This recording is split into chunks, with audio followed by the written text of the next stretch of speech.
Question number 1 है कि मानव नेत्र की फोकस दूरी में परिवर्तन डैश के कारण होती है। देखिए मानव नेत्र की जो फोकस दूरी है ना उसमें परिवर्तन होती रहती है। इनका एक सिंपल सा रीजन है कि हम लोग कभी नजदीक की चीज को देखते हैं और हम लोग कभी दूर की चीज को देखते हैं। इस वजह से जो आंख के अंदर लेंस है उनको फोकस कभी नजदीक करना पड़ता है और कभी दूर करना पड़ता है। तो अब ये क्वेश्चन है कि मानव नेत्र की फोकस दूरी में जो परिवर्तन है ये परिवर्तन किस वजह से है। तो इस परिवर्तन का एक ही कारण है सिलियरी मांसपेशी। तो क्वेश्चन नंबर 1 का जो आंसर होगा वो हो जाएगा सिलियरी मांसपेशी। सिलियरी मांसपेशी। क्वेश्चन नंबर 2 है कि वृद्धावस्था में लोगों का क्रिस्टलीय लेंस दूधिया और धुंधला हो जाता है। तो इस स्थिति को हम लोग क्या कहते हैं। जैसे कोई बुजुर्ग आदमी है तो वैसे हर एक व्यक्ति को तो नहीं होता है, लेकिन कुछ कुछ आदमी को ऐसा हो जाता है। इस कंडीशन को हम लोग मोतियाबिंद कहते हैं। मोतियाबिंद में क्या होता है कि आंख का जो मतलब है वो थोड़ा सा आंख का जो स्ट्रक्चर है वो थोड़ा सा दूधिया हो जाता है और धुंधला हो जाता है। तो इस कंडीशन को हम लोग मोतियाबिंद कहते हैं। नोट करते जाएंगे क्वेश्चन और आंसर हर एक चीज।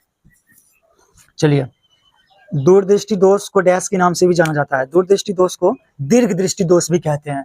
तो यहाँ पे आप लिख लेंगे दीर्घ दृष्टि दोष भी कहते हैं। आइए, वाहन के साइड मिरर दर्पण में जो वाहन जो है, कोई भी वाहन, उनका जो साइड मिरर होता है उनके दर्पण का आवर्धन आपको बताना है। देखिए कितना सा क्वेश्चन है, ये कितना अजीब क्वेश्चन है कि आपको कोई इन्फॉर्मेशन नहीं दिया गया है, बस आपको अनुमान लगा के बताना है कि किसी वाहन का जो साइड मिरर होगा उनका आवर्धन क्या होने वाला है। जैसे अगर मार्कर को अगर आप देखेंगे तो इस मार्कर का अगर मान लीजिए हाइट 5 सेंटीमीटर है या 10 सेंटीमीटर है, मान लीजिए 10 सेंटीमीटर इनका हाइट है, इनका इमेज आपको 20 सेंटीमीटर बन रहा है, तो आवर्धन आपका 2 हो जाएगा, क्योंकि प्रतिबिंब की ऊंचाई बटे जो क्या है ये ऑब्जेक्ट की ऊंचाई, तो 20/10 करेंगे तो आपका आवर्धन 2 हो जाएगा। इसका मतलब है कि वस्तु जितना बड़ा है उनका 2 गुना फोटो बन रहा है। आप जरा सोचिए कि जब आप बाइक पे बैठते हैं या कार पे बैठते हैं तो पीछे से जो गाड़ी आ रही है उसका कितना छोटा या कितना बड़ा प्रतिबिंब बनता है। अगर बड़ा बड़ा 4 व्हीलर है या कुछ भी है तो उनका एक छोटा सा इमेज बनता है। इसका मतलब हुआ कि जितना बड़ा गाड़ी है उतना बड़ा इमेज उनका नहीं बनता है, उससे बहुत छोटा इमेज बनता है। तो साइड मिरर के रूप में जो भी मिरर होता है उनका आवर्धन हमेशा और हमेशा 1 से कम ही होगा। ठीक है, इस बात को आप नोट कर लेंगे, 1 से कम होगा।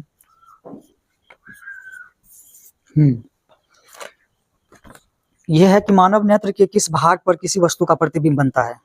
ये तो सिंपल है, ये रेटिना पे हो जाएगा। तो हमारे आंख जो है, आंख के अंदर रेटिना होती है और रेटिना पे इमेज बनता है। RETINA लिख सकते हैं, नो प्रॉब्लम। आगे क्या है, क्वेश्चन नंबर 6 होगा ना। तारों के टिमटिमाने की व्याख्या किस सिद्धांत पर आधारित है। देखिए जब आप रात को देखेंगे तो स्टार्स ट्विंकलिंग करते दिखाई देते हैं। इनका वजह क्या है, इनका वजह है अपवर्तन। जो लाइट जो आ रही है उतना डिस्टेंस से, वो क्या है कि हमारे एटमॉस्फेयर का जो कंपोजिशन है ना वो एक जैसा नहीं है। अब नीचा में जो धरती है इसके आसपास जो है वो घनत्व ज्यादा है, लेकिन अगर आप ऊपर जाएंगे तो आप जो हवा का घनत्व है वो घटते जाएगा। इस वजह से लाइट का बार बार रिफ्लेक्शन होता है, रिफ्रैक्शन होता है, सॉरी। तो इस वजह से वो क्या होता है ना, बार बार मुड़ जाता है और मुड़ने के बाद वो हमें टिमटिमाते हुए दिखाई देते हैं। तो स्टार क्यों ट्विंकलिंग करते हैं, इनका कारण है अपवर्तन, प्रकाश का अपवर्तन।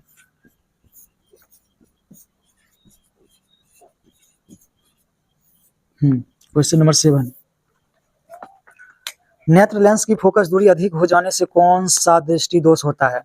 तो जब नेत्र लेंस की फोकस दूरी बहुत अधिक हो जाता है तो दूर दृष्टि दोष हो जाता है। दूर दृष्टि दोष का मतलब आप समझते हैं ना, दूर की वस्तु स्पष्ट दिखाई देती है लेकिन नजदीक का वस्तु स्पष्ट दिखाई नहीं देता है, उसे बोलते हैं दूर दृष्टि दोष। अब बोल रहा है कि फोकस क्या है, क्वेश्चन की फोकस दूरी अधिक हो जाता है। नेत्र की फोकस दूरी अगर अधिक हो जाएगी तो जो चीज नजदीक में रखा है ना, हमारा जो आंख है, जो आंख में लेंस है, वो नजदीक पे रखे चीज को फोकस ही नहीं कर पाएगा, क्योंकि फोकल लेंथ उनका बहुत दूर हो जाता है।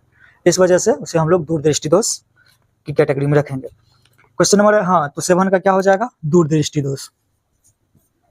दूर दृष्टि दोष या दीर्घ दृष्टि दोष भी कहते हैं इसे। चलिए क्वेश्चन नंबर 8 देखिए। नेत्र में किसी वस्तु का बना प्रतिबिंब होता है। बहुत इंपॉर्टेंट है।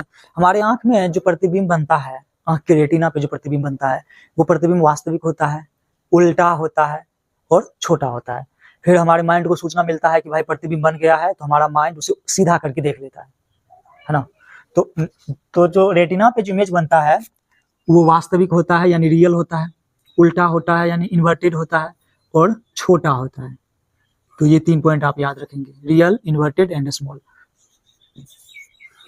चलिए आगे बढ़ते हैं।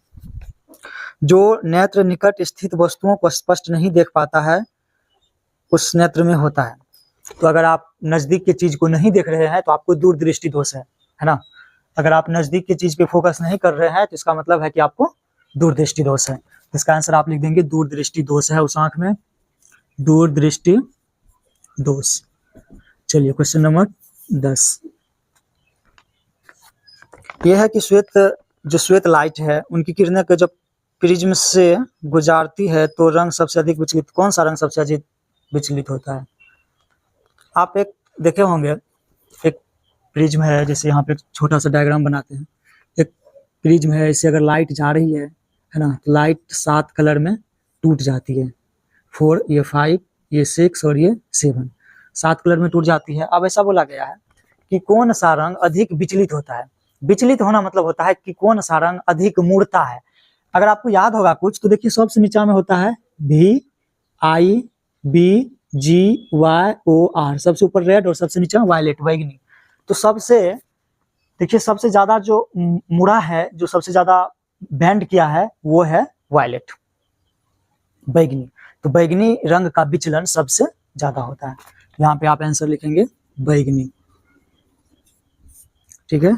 यही है ना क्वेश्चन नंबर 10। हाँ 11 देखा जाए। देखिए क्वेश्चन नंबर 11 है कि अपने लेंस की फोकस दूरी को बदलकर दूर या निकट की वस्तु को साफ साफ देख सकने के आंख के गुण को क्या कहते हैं? तो हमारे आंख में एक गुण होता है, वो क्या है कि आप नजदीक की वस्तु और दूर की वस्तु को जब आप देखते हैं तो आपको फोकस दूरी को बदलना पड़ता है, और इसी बदलने के गुण को कहते हैं आंखों की सामंजन क्षमता। तो 11 का जो आंसर होगा वो हो जाएगा सामंजन क्षमता, सामंजन क्षमता। चलिए 12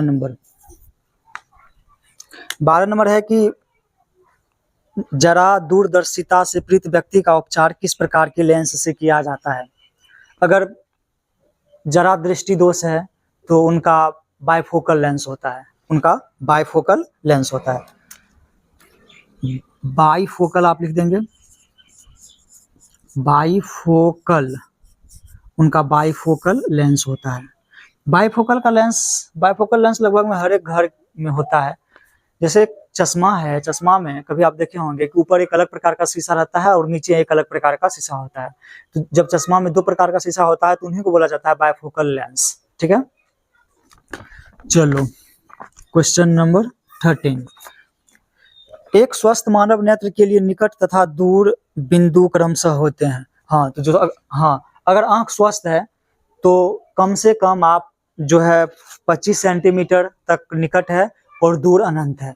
तो अगर आंख स्वस्थ है आपका तो 25 सेंटीमीटर हो जाएगा निकट वाला पॉइंट और अनंत हो जाएगा दूर वाला पॉइंट, ठीक है। चलिए 14 नंबर देख लिया जाए। 14 नंबर है कि जो नेत्र दूर स्थित वस्तुओं को स्पष्ट नहीं देख पाता है उस नेत्र में होता है। हाँ, तो दूरदृष्टि ये क्या है कि जो नेत्र दूर स्थित वस्तुओं को स्पष्ट नहीं देख पाता है। देखिए निकट दृष्टि दोष का मतलब ये नहीं होता है कि निकट की चीज में देखने में दोष है, इस प्रकार का कोई बात नहीं है। निकट दृष्टि दोष का मतलब होता है कि आप दूर रखे वस्तु को स्पष्ट नहीं देख सकते हैं।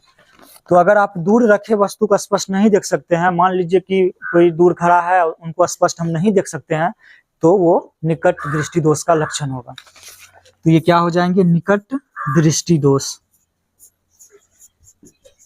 निकट दृष्टि दोष। चलिए क्वेश्चन नंबर 15 देखते हैं। इसमें 20 ऑब्जेक्टिव है जो बहुत इंटरेस्टिंग है। किस दृष्टि दोष में किसी वस्तु का प्रतिबिंब रेटिना के आगे बनता है? दृष्टि दोष हो जाएगा। एक बार फिर से देख लेते हैं क्या है। किस दृष्टि दोष में, क्वेश्चन नंबर कितना होगा, 15 होगा ना, हाँ 15 देख लेते हैं। किस दृष्टि दोष में किसी वस्तु का प्रतिबिंब रेटिना के आगे बनता है? तो इनका आंसर हो जाएगा निकट दृष्टि दोष। निकट दृष्टि दोष में वस्तु का जो प्रतिबिंब है वो रेटिना के पहले ही बन जाता है। चलिए एक काफी इंपॉर्टेंट क्वेश्चन है 16 नंबर का, ये बहुत कंपटीशन से में भी पूछा जाता है, अगर आप क्वेश्चन बैंक निकालेंगे। इनका आंसर हो जाएगा निकट दृष्टि दोष। निकट दृष्टि दोष। चलिए 16 को देख लेते हैं। अगर आप मून पे खड़े होंगे तो आपको आसमान कैसा दिखाई देगा? सबसे पहले आप इस बात को याद कीजिए कि अगर आप चंद्रमा पे, अगर आप धरती पे खड़े हैं तो आपको आसमान नीला दिखाई देता है, लेकिन अगर आप मून पे खड़े होंगे तो आपको आसमान कैसा दिखाई देगा? तो सबसे पहला बात है कि अगर आप धरती पे ही कुछ दूर ऊपर जाएंगे, लगभग मान लीजिए 100-150 किलोमीटर ऊपर जाएंगे, तो वहां से अगर आप ऊपर देखेंगे तो आपको आसमान नीला दिखाई देने वाला नहीं है, आपको आसमान काला दिखाई देगा।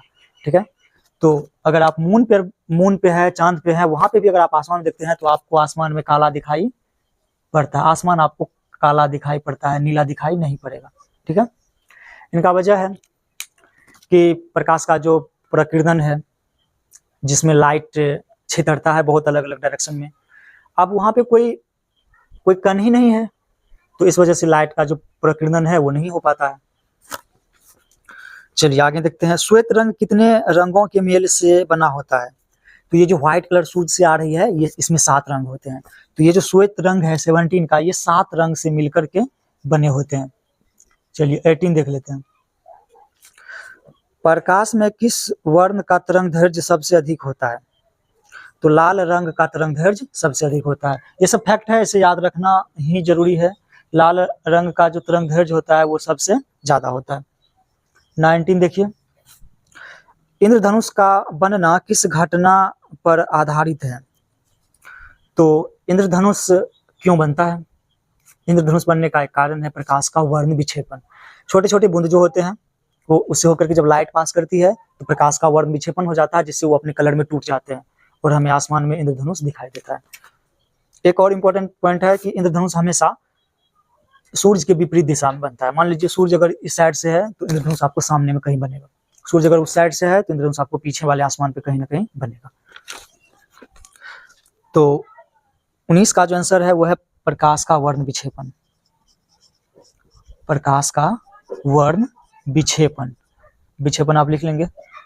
चलिए 20 नंबर में है कि किसी कोलाइडी विलयन में निलंबित जो पार्टिकल्स है उससे प्रकाश के प्रकीर्णन को क्या कहा जाता है? इसको टिंडल इफेक्ट कहते हैं। जैसे अगर धूप अच्छा है, मान लीजिए कि आपका खपरा वपरा या टीन वाला घर है, उससे होकर के अगर लाइट अगर आती है, ठीक है, तो वहां पे आपने देखा होगा कि कुछ धुआं सा या कुछ जिनका छोटा छोटा जो एयर का पार्टिकल है, धूल कण, वो हमें दिखाई देता है। तो इनका मेन वजह है टिंडल इफेक्ट, है ना। लाइट का जो है, लाइट जब छोटे छोटे कण पे पड़ते हैं तो वो छितर करके आपकी आंखों तक पहुंचते हैं। इस घटना को ही टिंडल इफेक्ट कहते हैं। तो इनका 20 का आंसर हो जाएगा टिंडल, TINDLE इफेक्ट, टिंडल प्रभाव। तो 20 ऑब्जेक्टिव आपका यहाँ पे क्लियर होता है। आप इनका रिवीजन करते रहेंगे। धन्यवाद।